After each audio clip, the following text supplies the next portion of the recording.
The 2024 movie Never Let Go, which is a horror psychological thriller film. This film begins with a very kind of decayed and post-apocalyptic landscape, as eerie music underscores the kind of isolation tone that is set for the movie, and the house are surrounded by a kind of dense jungle or the forest, and it really feels amazing to see this kind of visual on the movie, and feels both a kind of sanctuary and a trap. Inside there is a we got to introduce Clary or the mother, which is played by Halle Berry, and that silently prepares for the day, and her movements deliberately and weary, just kind of reflecting the years of survival under this kind of situation. And her sons, Nolan and Samuel, these are the two sons that wake up reluctantly, and their bond is strained by the pressure of their situation. The ropes tied to their waist before leaving the house, we can see that rope is just tied so they cannot kind of go it separated, and that becomes a visual metaphor for what we call that is the fragile connection that cater them to the safety they need and each other. The sequence introduces the core theme of survival against the overwhelming odds they were playing against, and they're setting up the jungle as a kind of menacing force that is too strong to be just kind of defeat. The family embarks on a very dangerous foraging mission where their movements are coordinated and kind of tense, and each step feels like a kind of a calculated risk as the jungle's oppressive silence envelops them. And Nolan's frustration with their restrictive and kind of demeaning lifestyle becomes apparent when he hesitates at the rope limit and glancing longingly at the untethered freedom just beyond. But the mother's reminder to never let go underscores her fear of losing control and both of the situation and her family. And Samuel's innocence serves as a kind of a counterpoint. The question about the world outside adding a layer of poignancy, and this scene generally set up the psychological conflict that will unravel later in the series of this film. As Nolan's now retrieves the fallen water container, the sound design just intensifies, and with the subtle whispers and rustling leaves hinting at the jungle's hidden danger because it's just too dangerous to be out in the jungle. The shadows at the jungle edge grow more defined, suggesting the kind of sentience without revealing too much, I think. And the family's retreat is just marked by a kind of a palpable sense of relief as they narrowly avoid a supernatural encounter with a kind of a spirit or whatever that is. That is because you cannot see that it is 100% a spirit or something like that. But back in the house, mother scolds Nolan, and the tension between them just escalate, and just it is not bearable at that point, and her fear is just palpable.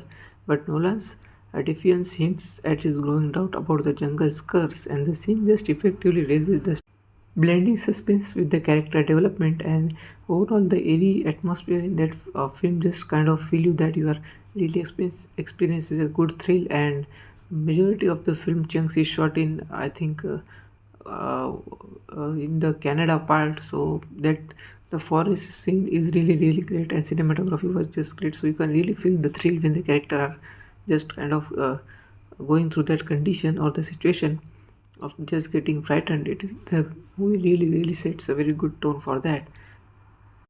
The family's dwindling resources are just laid bare in this tense and emotional scene, I think, and the cramped dining area amplifies the kind of intensity of their argument when they were having with each others, and with the Nolan's voice rising in kind of frustration, and while Samuel just cries quietly, that mother just proposal to kill their dogs really shocked the kind of audience, and then she take the weapon out there, a kind of a bow arrow weapon, you see that the general weapon, and thus forcing them to confront the harsh realities of the survival.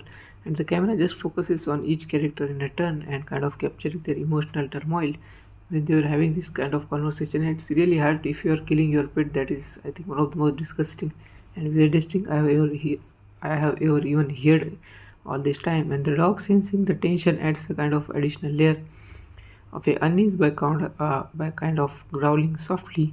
And this scene not only develops the family's dynamic but also reinforces the more dilemmas central to the narrative, I think.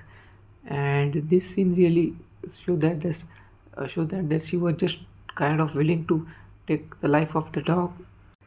The discovery of the skeleton is accompanied by a shift in the film's color palette, as we can see that with a kind of more darker, grittier, kind of colder tone, emphasizing the forbidding atmosphere of the film that is set in. And Nolan's horror is palpable as he examines the kind of decayed remains, his flashlight flickering as if it was affected by the jungle's presence. Flashback of the family's life before their isolation provide a kind of context for their fear. So, what is the motive behind it, and what exactly is that fear? Showing happy family moments now tainted by a kind of loss that cannot be recovered any further. And the skeleton becomes a grim foreshadowing of what might happen if they break the rules. And this scene just deepens the kind of lore while heightening the tension. We can see that the atmosphere set in the movie right in this scene. And the encounter with the strangers is just marked by chaotic handheld camera work, a very nicely rotated camera. You can see that right there, emphasizing the unpredictability of a human threats. And the stranger desperation mirrors the family struggle, but their aggression highlights the breakdown of a kind of societal norm that we face nowadays.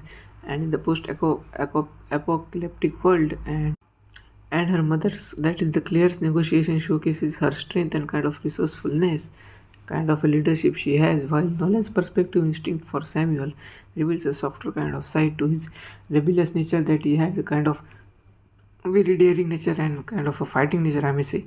The family's retreat is fraught with the kind of with unease as the encounter leaves them shaken and questioning their safety.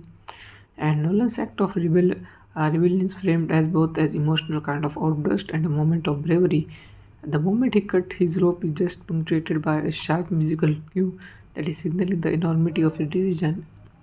I think this is where the films get kind of grittier, because after cutting the rope, it's very difficult, and now he is just all in danger because the jungle responds almost immediately with shadow shifting and an unnatural wind stirring in the trees.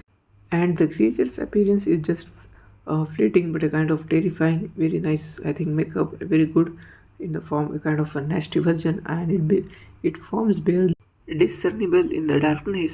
And we see the Nolan's frantic retreat back to the house is a kind of a masterclass in tension, with the camera just staying uncomfortable and close to capture those panicked expression of the character of the Nolan, that we can just see and feel the pain right there.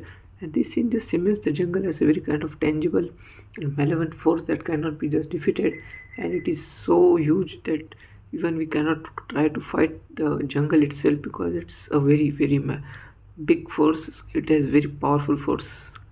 So I forgot to add one scene, right? The scene that just before this scene, that is where the kids directly kill a kind of a hiker that comes in the for hiking in that area, and I think he is with his daughter.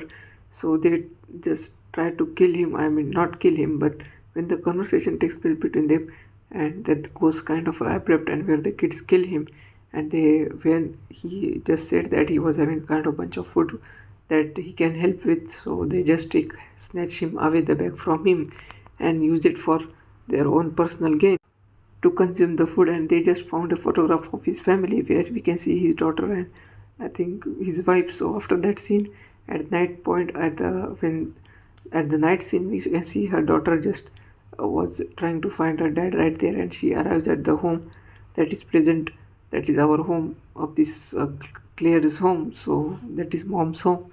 And the scenes really get disturbing. I think this is one of the most brutal things, that they just killed him without any reason, I must say, just for the sake of the security. So now fast forward to the climax scene. Now we see the strangers attack, or the kind of the evil forces they try to attack on the house, and that is very chaotic with the rapid cuts and dim lightning creating a sense of very kind of disorientation. And the family fights back with improvised weapons, their fears and their desperation kind of being palpable at the point of time. And the rope snapping adds a layer of kind of a symbolic weight, as their fragile safety net is literally destroyed now. So it's very difficult situation for them. And we see the Claire's confrontation, that is the mother's confrontation with the creature, is visually stunning, with firelight illuminating that it's a kind of very gory form, and her internal struggle is just mirrored in the physical battle, as we see that we can see the metaphor or the sudden reference is just spot on, as she channels for her grief and guilt into a kind of desperate act of defiance. And the climatic moment is just both cathartic and just kind of terrifying. It really delivers the very good of it. And the repaired rope serves as kind of a bittersweet symbols of the family's resilience, but the final shot of the creature watching from the shadow leaves the viewers unsettled, The house feels smaller and more fragile, and its walls barely holding back the jungle's encroaching darkness. And we can see that there is fire everywhere because the house is burned by the other kid. So we can see that, and he's just sitting outside of the house with photograph in his the I think the camera in his hand, which was introduced in the major scene of the in the middle of the film. So he's sitting, and we can see in the background the whole house is burning. So that's really kind of interesting detail to the point. At the ending, we can see the kid is just too much injured, and all the things are just burnt around him and converted into ash, and there is all just kind of very demeaning thing appearing around him, and very kind of unsettling environment. And then they get help from ambulance, and there were cops and the medical support team just reach out there for help, and he is carried with the help of I think in helicopter to the nearby place for further treatment. And we can see the final shot of the film where we see the kind of a shot of that near town where he's carried to, and in the helicopter too, that he's still breathing and he's still alive and thinking about what all had happened with him, even the mothers and his other kids bro. So I think this is it for the Never Let Go film, and the Nolan's reconciliation with the Claire or the mother is just heart-filled but kind of tinged with the unease, and both characters really acknowledge the kind of emotional scars that are left by the kind of ordeal, and the ambiguity of the ending just invite kind of multiple interpretation, ensuring the film lingers in the audience mind long after the credit rolls. So it is one of the films that will stick with you for I think not a very long time, but kind of very short time, because the film was really good, and it has some of the very high pitch I think kind of a cinematography where we see, and music was good. Sometimes the background music just really hit very good at all time, and I was just impressed by how the good film was. I mean, especially I was talking about the visual area where we see the film's major scene was shot in the I think Canada is one of the locations that was just brilliant. The jungle, the setup, the makeup on that so-called strangers or that evil things, they just were all very good. I think it blends the kind of psychological terror with the emotional depth added by the character and the performance given by the total cast of the movie, including I think the our main protagonist, that is a Halle Berry, which starred in Indian as the fierce, full kind of protective. She really delivered a very kind of a strong performance right here. And when I came to know that she was 58 years old and she was still doing that role, I think that was really great. And she really did not look at I think 58 years old on the screen. She really looked somewhere about in her mid 40s or something like that. But overall her performance was good. That is what kept the films elevated at all the time, especially the emotional connection scene and the other scene that takes place between their son, her son, that is the Samuel and Nolan. So that scenes really hit hard, especially with the Nolans. I think the film's depiction of the evil character has been really should have been granted more kind of a support or just kind of a more appreciation, because it was really good for its grotesque and kind of innovative creature design that really blends the human and snake-like features. So it was really good. And after so long time, I have seen a horror movie with such kind of great effects, I may say that, especially in the makeup department and overall feel of the movie. And this ties into the film's overarching themes of kind of fear, because it is just based on your fear and the evil forces that surround around the family. I think the main performance of the Barry's character, that is the mom, I think it is the heart of the film, and she really conveys a mother primal desperation to protect her children, to just protect them and kind of help them. The audience just kept guessing whether her fear justifies or kind of a manifestation of her trauma and delusion. So this is what the main story about the Never Let Go is. If you like this kind of more breakdown, do just subscribe our channel for more such videos. Check out other videos regarding other movies that is mainly related to 2024 and 2023 playlist and videos on our exclusive channel Cinema Shadow. Thank you for watching and see you next time.